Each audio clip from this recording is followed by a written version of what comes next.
ونبدأ بالأستاذ القدير ضياء الدين الثالث.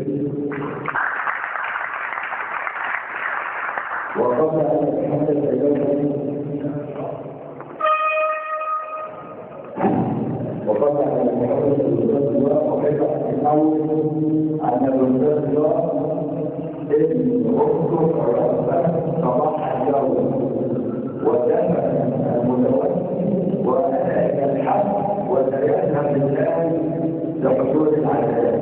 فالمحلين تحية عظيمة.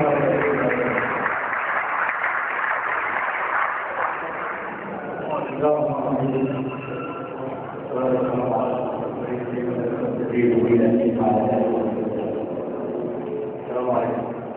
هو أنا عايز أتكلم حقيقة المكتب